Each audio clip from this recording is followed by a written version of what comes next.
B3, Ordre 1, Équations différentielles linéaires et applications. Les équations différentielles linéaires sont une classe d'équations différentielles qui joue un rôle important en mathématiques et aussi en physique. Plusieurs problèmes physiques se modélisent à l'aide d'équations différentielles linéaires. La grande majorité du reste de la section B portera sur les équations différentielles linéaires. Dans la section 3, on traite le cas des équations d'ordre 1. Dans les sections 5 et 6, on parlera des équations d'ordre 2. Et dans la section 7, des équations d'ordre n pour n plus grand que 2. On va voir dans la section B3 quelques principes généraux des équations différentielles linéaires, et il est bon de garder en tête que ces principes s'appliqueront aussi aux équations d'ordre 2 et d'ordre n en général. La section B3 est divisée en 3 sous-sections. D'abord, petit a, principe de superposition, petit b, méthode de Lagrange, et petit c, application. On définit d'abord ce que c'est une équation différentielle linéaire. Une équation différentielle du premier ordre est dite linéaire si elle peut s'écrire sous la forme y' de x plus p de x fois y de x est égal à q de x pour certaines fonctions p et q. L'équation différentielle est dite linéaire parce que ce qu'on trouve dans son membre de gauche, c'est une combinaison linéaire des fonctions y' et y. Son membre de droite, lui, ne dépend pas de y. Une équation différentielle linéaire peut toujours s'écrire sous la forme 1 fois y' plus une fonction de x fois y égale une fonction de x.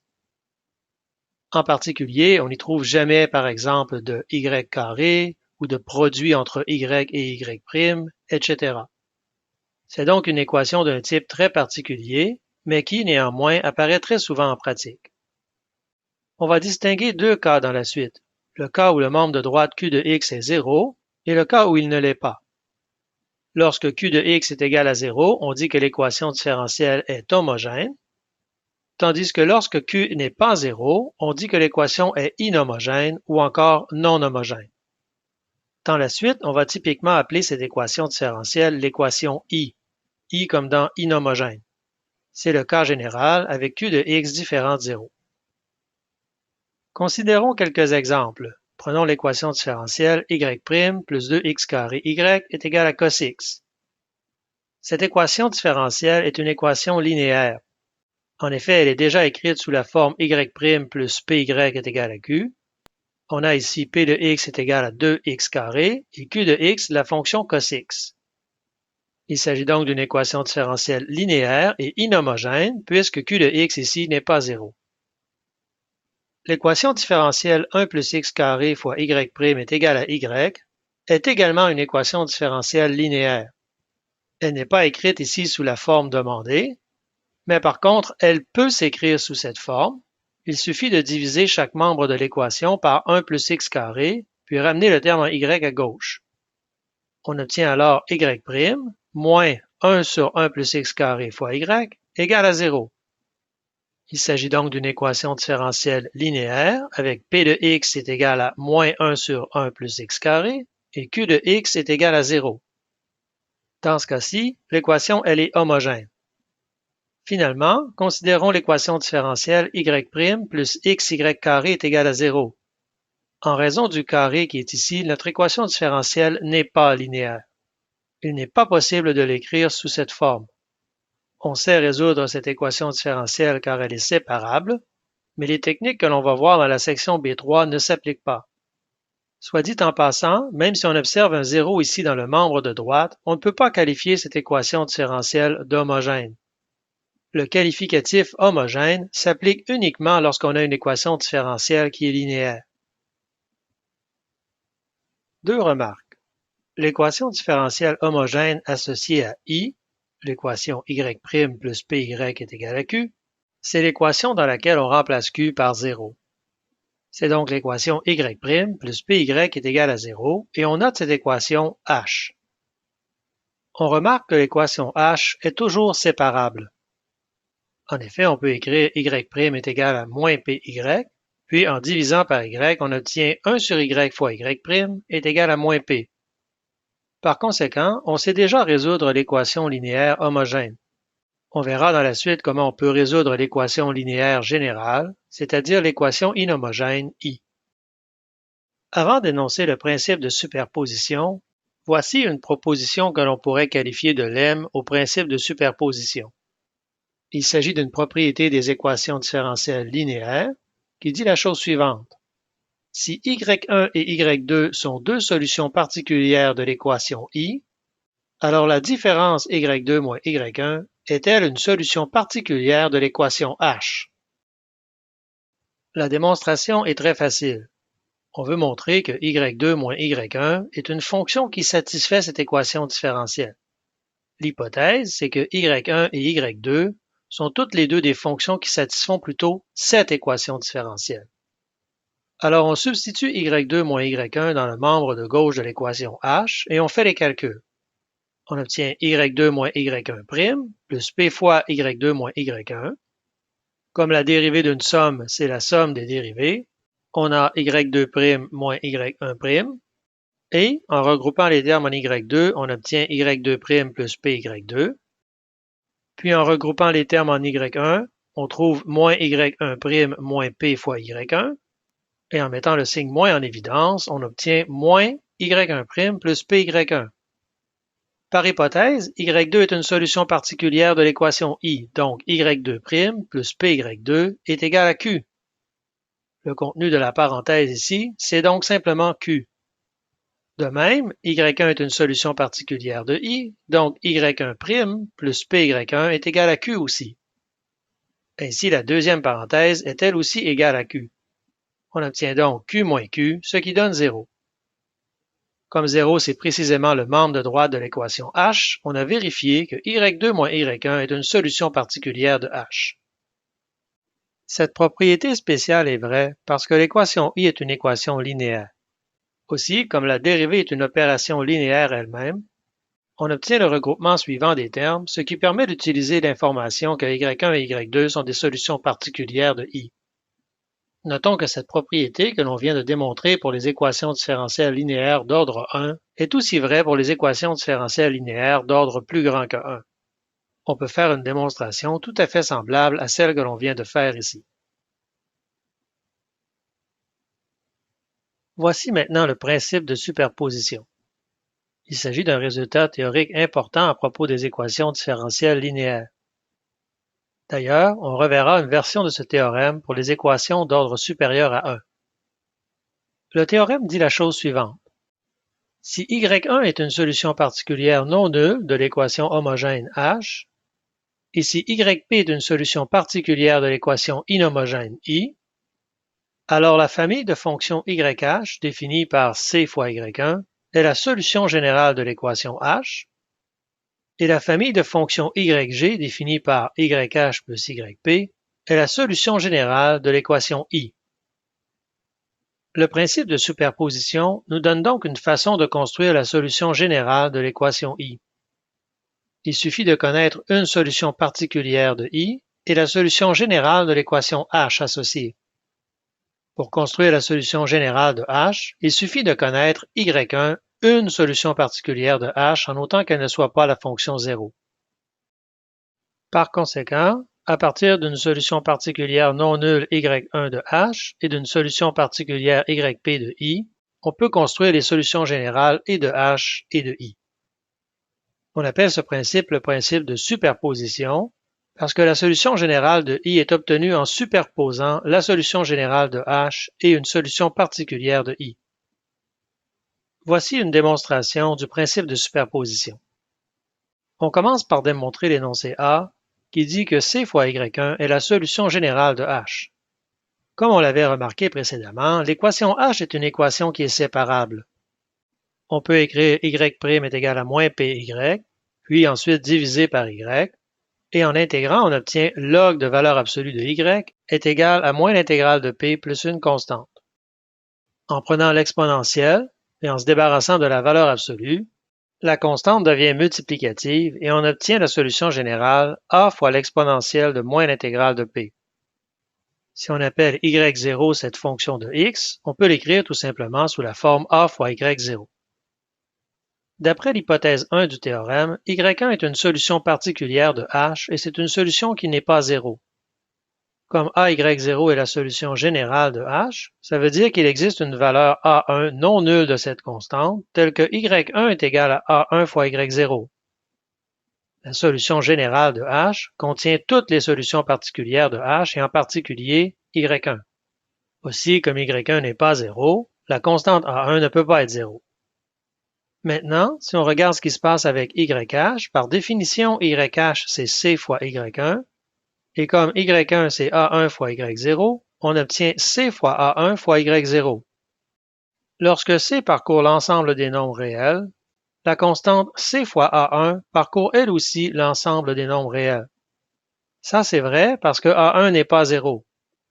Donc si on renomme cette constante CA1 tout simplement A, on peut écrire A fois Y0, et donc la collection de toutes les C fois Y1, c'est la même chose que la collection de toutes les A fois Y0, où C et A parcourent R.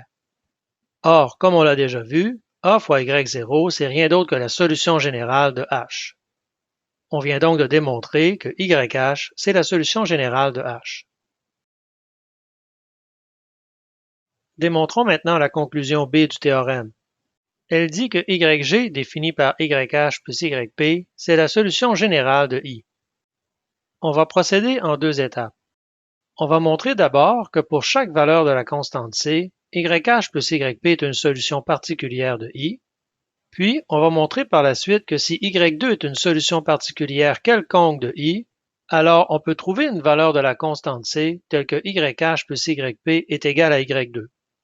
Autrement dit, on montre que toutes ces fonctions sont des solutions particulières de I et que toutes les solutions particulières de I peuvent être obtenues par un choix judicieux de la constante C. C'est la définition même de ce que c'est qu'une solution générale. Première étape, vérifions que YG, défini par YH plus YP, est une solution particulière de I, peu importe le choix de la constante C. On fait un calcul similaire à ce qu'on avait fait dans la proposition précédente. Pour vérifier que YG est une solution particulière de I, on substitue dans le membre de gauche ici et on vérifie que le résultat donne bel et bien Q. Alors, YG' plus PYG, c'est YH plus YP' plus P fois YH plus YP. Comme la dérivée d'une somme, c'est la somme des dérivées, on a ici YH' plus YP'. En combinant les termes en YH, on obtient YH' plus PYH. Et en combinant les termes en YP, on a YP' plus PYP. D'après la conclusion A, peu importe le choix de la constante C, YH est une solution particulière de H, puisqu'il s'agit de sa solution générale. Donc, YH' plus PYH est toujours égal à 0. D'autre part, par hypothèse, YP est une solution particulière de I. Donc, YP' plus PYP est égal à Q. On obtient donc 0 plus Q, ce qui donne Q. Supposons maintenant que Y2 est une fonction quelconque qui est solution particulière de I. D'après la proposition précédant le principe de superposition, on a que la différence entre Y2 et YP, deux solutions particulières de I, est une solution particulière de H. Mais d'après la conclusion A, YH c'est la solution générale de H. Donc si Y2 moins YP est une solution particulière de H, ça veut dire qu'il existe une valeur de la constante C pour laquelle Y2 moins YP est égal à YH. En réorganisant cette équation, on obtient Y2 est égal à YH plus YP, et YH plus YP, c'est rien d'autre que YG. On a donc trouvé une valeur de la constante C pour laquelle YG est exactement cette solution particulière Y2 qu'on avait choisie. On a donc démontré que YG est la solution générale de I, ce qui complète la démonstration du principe de superposition. Exemple. Trouver la solution générale de l'équation étoile, sachant que Y1 et Y2 sont des solutions particulières de l'étoile. L'équation différentielle étoile est une équation différentielle linéaire. Elle est de la forme Y' plus P de x fois Y est égal à Q de x, où ici Q de x n'est pas 0.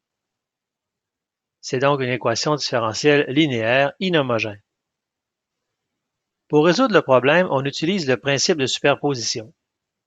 Pour construire la solution générale de étoile, notre équation I ici, on a besoin de connaître la solution générale de H et une solution particulière de I. Pour la solution particulière, c'est pas un problème puisqu'on nous en donne déjà deux dans l'énoncé du problème. Y1 et Y2 sont des solutions particulières de l'étoile. Il reste donc à construire YH, la solution générale de l'équation homogène associée à étoile. D'après le principe de superposition, YH, c'est simplement C fois Y1, où Y1 est une solution particulière quelconque de H, en autant qu'elle soit non nulle.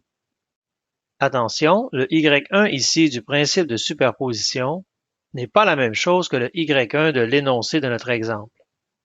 Dans l'exemple, la fonction Y1 est une solution particulière de I, tandis que ce qu'on cherche ici, c'est une solution particulière de H.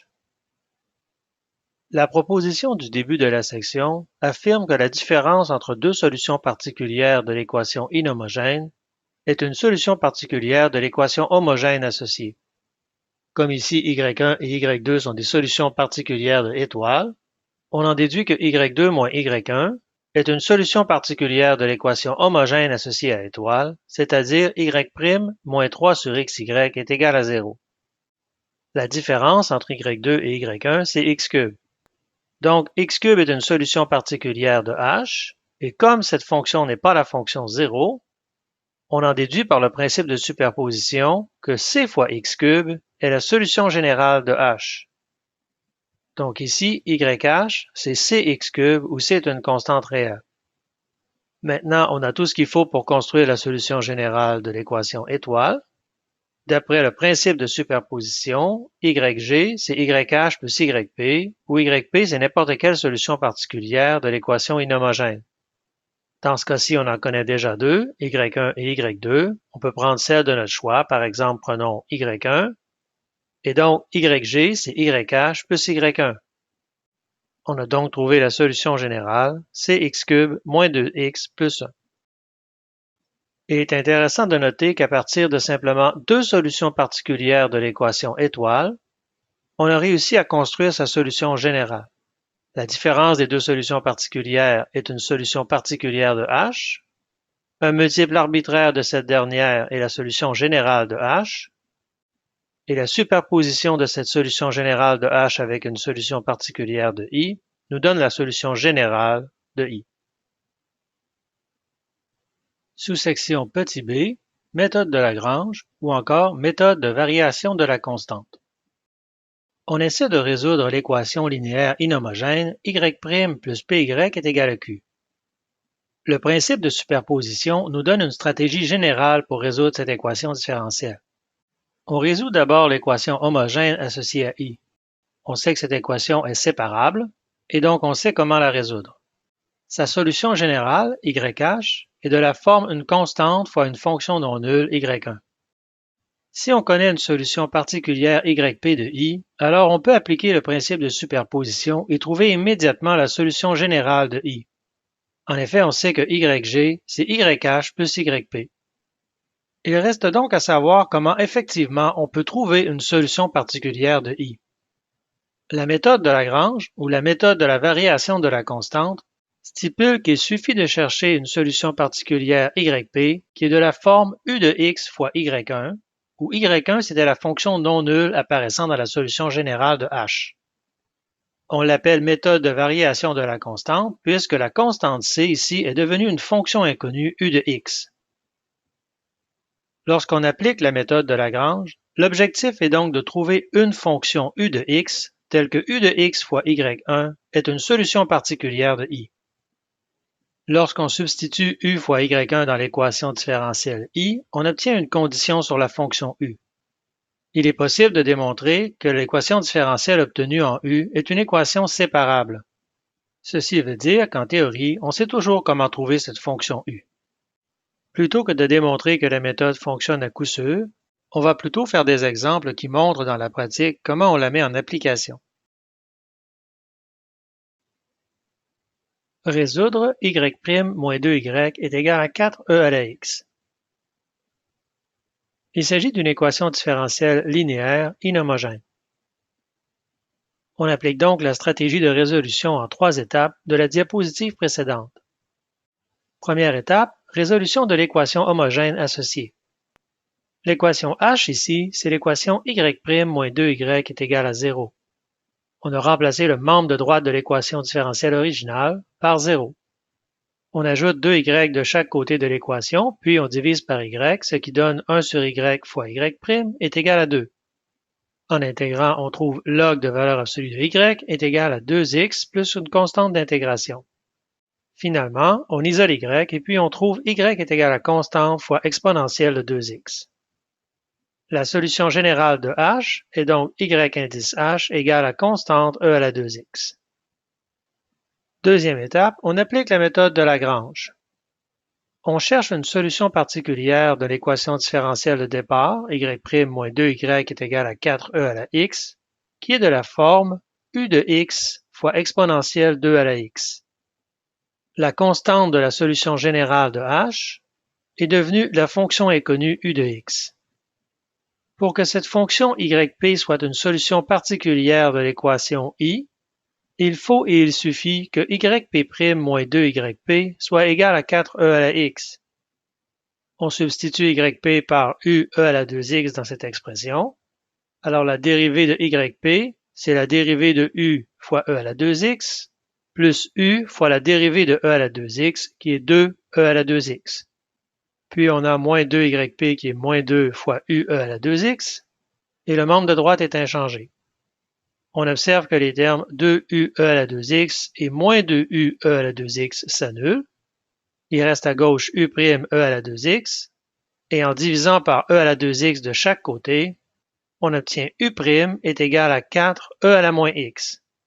On a donc obtenu cette condition pour la fonction u. Yp est une solution particulière de l'équation inhomogène si et seulement si u est une fonction dont la dérivée est égale à 4e à la moins x.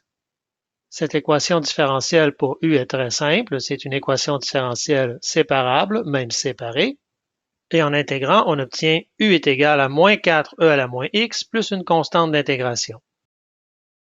Rappelons maintenant qu'à l'étape 2, on cherche une solution particulière de l'équation inhomogène. Il suffit donc de trouver une seule fonction u, telle que yp est une solution particulière de i. Par conséquent, n'importe quel choix de la constante k fait l'affaire.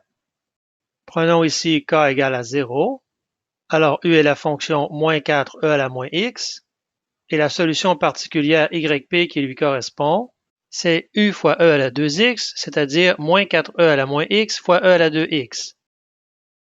On simplifie les exponentielles, ce qui donne simplement moins 4e à la x. On peut vérifier directement dans l'équation différentielle, si on souhaite, que cette fonction yp est bel et bien une solution particulière. La dérivée de moins 4e à la x, c'est moins 4e à la x. Moins 2 fois moins 4e à la x, c'est 8e à la x. Et donc, moins 4e à la x plus 8e à la x, c'est bel et bien 4e à la x. Maintenant qu'on a la solution générale de h, ainsi qu'une solution particulière de i, on peut appliquer le principe de superposition qui dit que la solution générale YG de i, c'est YH plus YP. On a donc obtenu la solution générale, constante e à la 2x moins 4e à la x. Il s'agit là de notre réponse. D'autres exemples de la méthode de Lagrange seront faits au courant de la prochaine sous-section. Sous-section C, Applications. On avait vu dans la section B1 quelques applications des équations différentielles. On continue ici avec deux autres applications. La première est dans le domaine de la géométrie, tandis que la deuxième portera sur les circuits électriques. Géométrie différentielle, exemple. Déterminer les courbes du premier quadrant pour lesquelles on a la propriété suivante. L'aire du quadrilatère OABC est égale à 1 si on est dans le cas 1, tandis que dans le deuxième cas, c'est la différence de l'aire du triangle ABD avec le triangle DOC qui est constante égale à 1. Les courbes y de x que l'on cherche possèdent la propriété suivante. Pour n'importe quel point B choisi sur la courbe, on trace la tangente à la courbe passant par le point B, et puis on note C l'intersection de la tangente avec l'axe des Y. On note A la projection de B sur l'axe des X. Alors si O dénote l'origine, on a un quadrilatère OABC, Et la propriété que satisfait cette courbe y de x, c'est que l'aire de cette région est toujours égale à 1. Donc, peu importe le point B choisi sur la courbe, l'aire du quadrilatère OABC est toujours égale à 1. Le cas 2 correspond à la situation où la tangente à la courbe au point B intersecte l'axe des Y sous l'axe des X. Dans ce cas, au lieu d'avoir un quadrilatère OABC, on a plutôt deux triangles, si on note D le point d'intersection entre la tangente et l'axe des X.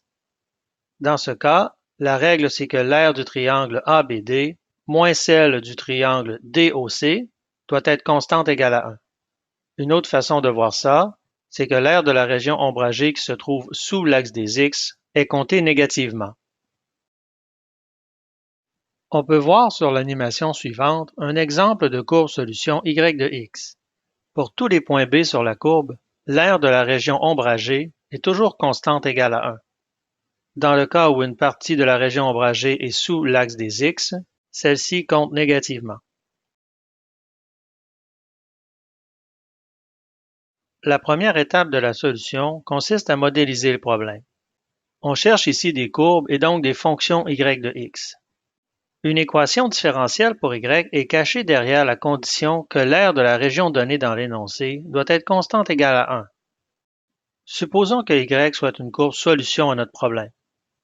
Si xy est un point sur cette courbe, alors l'équation de la tangente à la courbe au point xy est grand Y est égal à y' fois grand X moins petit x plus petit y. Xy est un point sur la courbe, par exemple le point B. On utilise les lettres majuscules grand X et grand Y pour décrire l'équation de la tangente à la courbe passant par le point B. Autrement dit, grand X virgule grand Y est un point quelconque sur la tangente à la courbe. La relation entre grand X et grand Y qu'on a ici est une relation linéaire, et donc il s'agit de l'équation d'une droite. On observe que le coefficient de grand X, c'est Y', et l'interprétation géométrique de Y', c'est qu'il s'agit de la pente de la tangente à la courbe Y de X au point B. Par ailleurs, il est clair que le point B est un point sur cette droite. Si on remplace grand X par petit x, on obtient ici 0, et donc on trouve grand Y est égal à petit y. On a donc ici l'équation d'une droite qui est de pente Y', c'est-à-dire exactement la pente de la tangente à Y au point B, et qui passe par le point B. Il s'agit donc de l'équation de la tangente à Y de X au point XY. La condition que l'aire du quadrilatère doit être égale à 1 est équivalente à dire que l'aire sous la tangente entre les points O et A est égale à 1. Cette équivalence est tout à fait valide dans le cas 2 aussi. L'aire signée de la région ombragée correspond précisément à l'aire sous la tangente avec la convention que toute partie sous l'axe des X compte de façon négative. Comme pour calculer l'aire signée sous une courbe, il suffit de faire l'intégrale de cette fonction, on a que l'aire exigée, c'est-à-dire 1, c'est égal à l'intégrale de la fonction grand Y de grand X pour grand X entre 0 et petit x. En effet, 0 correspond à l'abscisse de l'origine et petit x à l'abscisse du point A. Il est très facile de calculer cette intégrale en grand X. L'intégrale de Y' grand X, c'est Y' grand X carré sur 2. Puis l'intégrale de la constante moins xy' plus y, c'est moins xy' plus y fois grand X. Et donc la valeur de l'intégrale, c'est l'évaluation de cette fonction entre grand X égale à 0 et grand X égale à petit x. Comme l'évaluation en grand X égale à 0 donne 0, on obtient simplement x2 sur 2 fois y' moins x2y' plus xy. Puis x carré sur 2 moins x carré, c'est moins x carré sur 2, et donc on trouve moins x carré sur 2 fois y' plus xy. On a obtenu une équation différentielle pour la fonction y. En divisant chaque membre par moins x carré sur 2, on obtient y' plus xy divisé par moins x carré sur 2, c'est-à-dire moins 2 sur x fois y, est égal à 1 divisé par moins x carré sur 2, c'est-à-dire moins 2 sur x carré. On observe qu'il s'agit d'une équation différentielle linéaire, c'est-à-dire de la forme y' plus p de x fois y est égal à q de x, et ici le q de x n'est pas la fonction 0. Il s'agit donc d'une équation inhomogène que l'on va appeler I dans la suite. Deuxième étape, Résolution de l'équation différentielle. On procède avec la méthode en 3 points de la sous-section précédente. Premièrement, on résout l'équation homogène associée à i. On remplace le membre de droite par 0, et donc l'équation h, c'est y' est égale à 2 sur x fois y. On divise par y de chaque côté, puis on intègre, ce qui donne log de valeur absolue de y est égal à 2 fois log de valeur absolue de x plus une constante d'intégration. On isole y dans cette équation, ce qui donne y est égal à constante fois x carré. Il s'agit de la solution générale de h, que l'on note comme d'habitude y indice h. Maintenant, on cherche une solution particulière de l'équation inhomogène. La méthode de Lagrange suggère de chercher une solution particulière de la forme u de x fois x carré. Cette forme provient de YH où on a remplacé la constante c par une fonction inconnue u de x.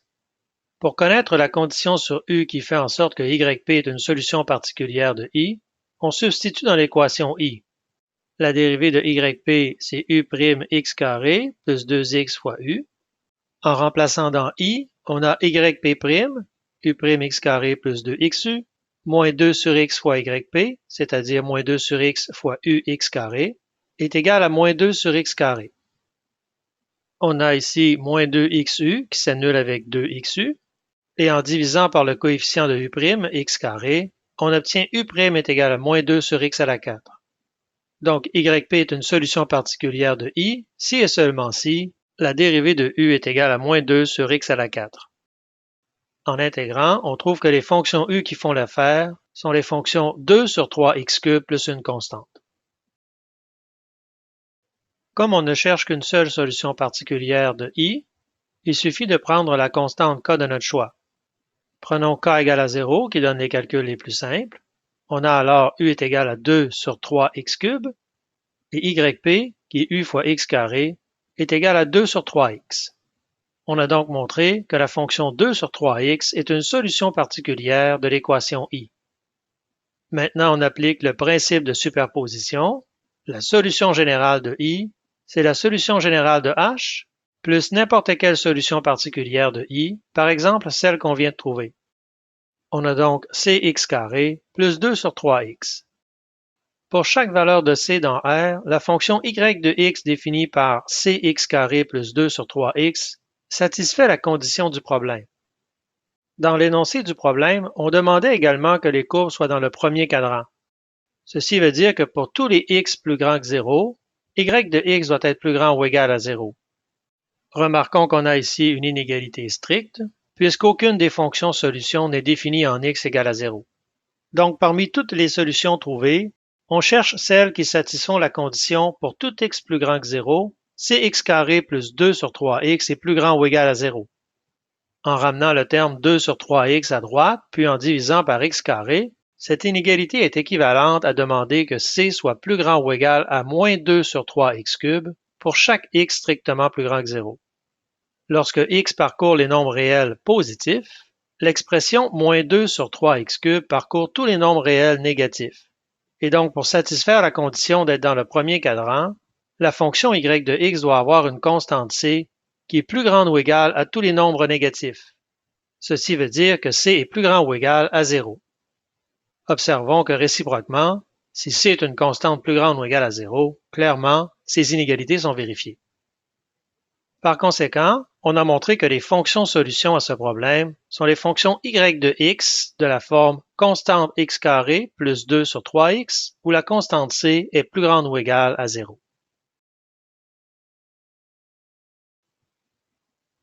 Deuxième application, les circuits électriques. D'abord, voici les notations qu'on va utiliser. La lettre T dénotera le temps, mesuré en secondes. Q de T sera la charge électrique dans le circuit. La charge électrique, c'est une mesure du nombre d'électrons dans le circuit. Les unités sont des coulombs et le symbole C majuscule. On va noter I de T, l'intensité ou le courant électrique. Les unités sont des ampères et le symbole utilisé est A majuscule. Le courant électrique, c'est le débit d'électrons. C'est le taux instantané de variation de la charge en un point donné du circuit. Donc, I de T, c'est la dérivée de Q de T par rapport au temps. 1 ampère, c'est 1 coulomb par seconde. Le voltage entre deux points du circuit, aussi appelé la différence de potentiel ou la chute de tension, sera noté E de T. Les unités sont des volts et on utilise le symbole V majuscule. Le voltage entre deux points du circuit, typiquement aux bornes d'une composante, c'est la force qui pousse les électrons à se déplacer dans le circuit. On va s'intéresser dans ce cours au circuit RLC à une boucle. En plus d'une source de courant, il y aura au plus 3 composantes dans nos circuits, toutes branchées en série. On va considérer les résistances, les inductances ou encore les bobines et les condensateurs. La clé pour modéliser les circuits RLC à une boucle, c'est la loi des voltages de Kirchhoff, abréviation LVK. Elle stipule que la différence de potentiel aux bornes de la source est égale à la somme des différences de potentiel aux différentes composantes du circuit. ER dénote la différence de potentiel aux bornes de la résistance, EL la différence de potentiel aux bornes de l'inductance et EC la différence de potentiel aux bornes du condensateur. Bien sûr, si l'une des composantes est absente du circuit, alors la différence de potentiel qui lui correspond est zéro. Chaque composante du circuit réagit différemment au passage du courant. Pour chacune des composantes, on a une loi spécifique qui nous permet de modéliser le voltage aux bornes de celle-ci. Pour la résistance, on a la loi d'Ohm. La loi d'Ohm dit que la chute de tension aux bornes de la résistance est proportionnelle au courant électrique. Cette constante de proportionnalité qu'on note R, c'est ce qu'on appelle la résistance de la résistance. Les unités de cette constante sont des ohms et on utilise le symbole oméga majuscule. Pour modéliser le voltage aux bornes de l'inductance, on a la loi d'inductance et elle stipule que EL est proportionnel au taux de variation instantané du courant. Cette constante de proportionnalité L s'appelle l'inductance de la bobine. Les unités sont des Henry et on les note H majuscule. Finalement, pour le voltage aux bornes d'un condensateur, on a la loi de Coulomb et celle-ci dit que la différence de potentiel aux bornes d'un condensateur est proportionnelle à la charge Q de T. Ici, la constante de proportionnalité est notée 1 sur C. C s'appelle la capacité du condensateur et les unités sont des farads notées F majuscule. Donc, dans le cas d'un condensateur, lorsqu'on donne sa capacité, on donne l'inverse de la constante de proportionnalité apparaissant dans l'équation pour EC. Les 5 équations en rouge permettent d'obtenir une équation différentielle pour le courant électrique dans un circuit RLC à une boucle. ER est une fonction de I, EL est une fonction de I' et EC est une fonction de Q, mais on a la relation que I est égal à Q'. On peut donc déduire de la loi des voltages de Kirchhoff une équation différentielle pour la fonction inconnue I de T.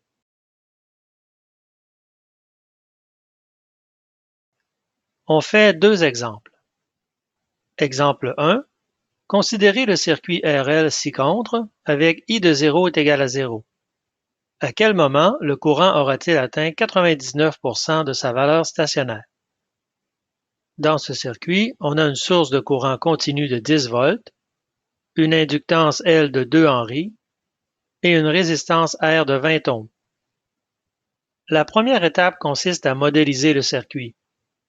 En réalité, tout le travail de modélisation a déjà été fait à la diapositive précédente. On utilise la loi des voltages de Kirchhoff, qui dit que la différence de potentiel aux bornes de la source, E de T, est égale à la somme des différences de potentiel aux bornes de la résistance, ER, et aux bornes de l'inductance, EL. D'après la loi d'Ohm, ER est égal à R fois I, et d'après la loi d'inductance, EL est égal à L fois I'. On obtient donc l'équation différentielle RI plus LI' est égal à E, et il suffit maintenant de substituer les valeurs correspondant à notre circuit. Ici, le voltage de la source est constant en fonction du temps et vaut 10 volts. Notre résistance R est d'une valeur de 20 ohms et notre inductance L est d'une valeur de 2 Henry. On obtient donc 20I plus 2I' est égal à 10.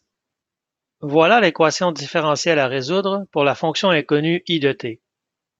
On remarque qu'il s'agit d'une équation différentielle linéaire. En effet, si on divise l'équation par 2, on a la forme i' plus une fonction de t fois i est égale à une fonction de t. On peut donc résoudre cette équation différentielle en procédant par les étapes habituelles, résolution de l'équation homogène associée, recherche d'une solution particulière par la méthode de Lagrange, puis application du principe de superposition. On peut remarquer aussi que cette équation est en fait séparable. En effet, la variable indépendante t est absente de l'équation. On peut donc aussi la résoudre avec la technique de séparation des variables. C'est ce qu'on va faire ici. L'équation peut s'écrire i' est égal à 5 moins 10i, et en mettant moins 10 en facteur, on a moins 10 fois i moins 1 demi, puis on divise par la parenthèse et on intègre, ce qui donne log de la valeur absolue de i moins 1 demi est égal à moins 10t plus une constante d'intégration. En prenant l'exponentielle et en se débarrassant de la valeur absolue, on obtient i moins 1 demi est égal à constante fois e à la moins 10t. Ceci est la solution générale de notre équation différentielle. Et pour trouver la solution particulière qui correspond à notre problème, il suffit d'utiliser la condition initiale i0 est égal à 0. Alors, en remplaçant t est égal à 0 dans l'équation précédente, on a dans le membre de gauche 0 moins 1 demi, et on a dans le membre de droite c fois l'exponentielle de 0. On a donc moins 1 demi est égal à c, puis en ajoutant 1 demi de chaque côté de l'équation et en mettant 1 demi en évidence, on obtient que i de t est égal à 1 demi fois 1 moins l'exponentielle de moins 10t. Cette fonction i de t nous donne le courant dans le circuit à tout moment t. On demandait dans la question de trouver à quel moment le courant aurait atteint 99% de sa valeur stationnaire. Maintenant qu'on a une formule pour i de t, on peut calculer cette valeur stationnaire. On prend la limite quand t tend vers l'infini de i de t. Alors, comme le coefficient de t dans l'exponentielle est négatif, l'exponentielle de moins 10t tend vers 0, et donc la limite c'est 1 demi fois 1 moins 0, c'est-à-dire 1 demi. La valeur stationnaire du courant dans ce circuit est de 1 demi-ampère. Pour répondre à la question posée, il suffit de trouver la valeur de t pour laquelle 99% de 1 demi est égal à 1 demi fois 1 moins exponentielle moins 10t. Pour que l'équation soit vérifiée, il suffit que la parenthèse soit égale à 99 sur 100, et donc ça veut dire que l'exponentielle ici vaut 1 centième. En prenant le log de chaque côté de l'équation puis en divisant par moins 10, on trouve t est égal à moins 1 dixième fois log de 1 centième, et comme 1 centième c'est 10 exposant moins 2, le log de 1 centième, c'est la même chose que moins 2 fois log de 10. On trouve donc moins 2 sur moins 10 égale à 1 cinquième fois log de 10. Par conséquent, le courant dans ce circuit aura atteint 99% de sa valeur stationnaire, autant t est égal à 1 cinquième fois log de 10 secondes. À titre indicatif, ceci est à peu près 0,46 secondes. Deuxième exemple, considérez le circuit RC ci-contre avec I0 est égal à 0. Déterminez le courant à l'instant t. Dans ce circuit, on a une source de courant alternatif, E de t est égal à 17 cosinus 20t. On a une résistance R de 20 ohms et un condensateur C de 10 millifarad. On cherche la fonction I de t qui donne le courant à tout instant t dans le circuit, sachant que le courant est nul au temps t égale à 0. Première étape, modélisation. Pour trouver l'équation différentielle qui modélise ce circuit, on utilise la loi des voltages de Kirchhoff. La loi des voltages de Kirchhoff dit que la somme des différences de potentiel aux bornes des composantes du circuit est égale à la différence de potentiel aux bornes de la source. Donc ici, on a ER, le voltage aux bornes de la résistance, plus EC, le voltage aux bornes du condensateur, est égal à E de t, le voltage de la source. D'après la loi d'Ohm, ER c'est R fois I, et d'après la loi de Coulomb, EC c'est 1 sur C fois Q de t, la charge au temps t. On a ici une équation dans laquelle on a deux fonctions inconnues. On a i de t et q de t. Pour obtenir notre équation différentielle pour le courant i, on se souvient que i de t, c'est la dérivée de q de t par rapport au temps. La stratégie, c'est donc de dériver notre équation par rapport au temps.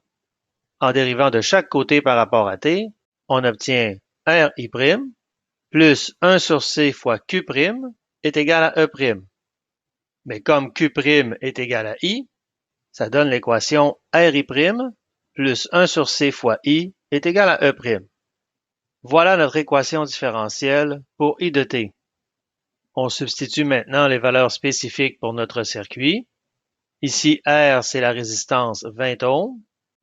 C, c'est la capacité du condensateur, donc 10 millifarads, c'est-à-dire 10 sur 1000. Par conséquent, 1 sur C, c'est 1000 sur 10, et donc 100. Pour le membre de droite, on calcule la dérivée de E. La dérivée de 17 cos 20t, c'est moins 17 sinus 20t fois la dérivée de 20t, c'est-à-dire 20. Finalement, en divisant toute cette équation par 20, on trouve I' plus 5i est égal à moins 17 sinus 20t. Voilà l'équation différentielle à résoudre pour la fonction i de t. On observe qu'il s'agit d'une équation différentielle linéaire inhomogène, et donc on va procéder par les trois étapes habituelles. Première étape, on cherche la solution générale de l'équation homogène H associée à notre équation. Ici, l'équation homogène, c'est I' plus 5i est égal à 0. Et donc, on a I' sur i est égal à moins 5. On intègre puis on isole i, ce qui donne i est égal à constante a fois exponentielle moins 5t.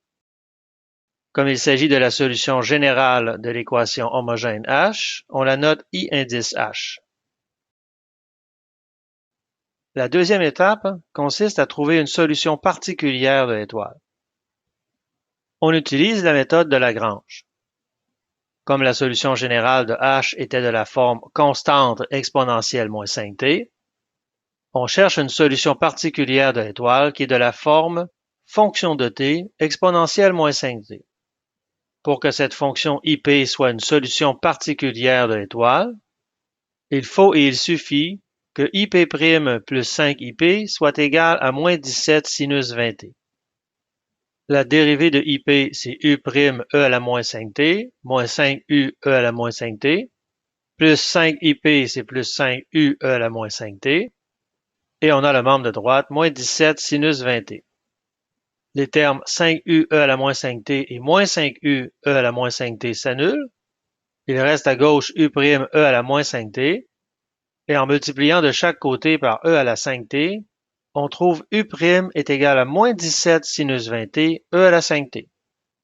Ainsi, IP est une solution particulière de étoile si et seulement si la fonction U possède une dérivée égale à moins 17 sinus 20t, E à la 5t.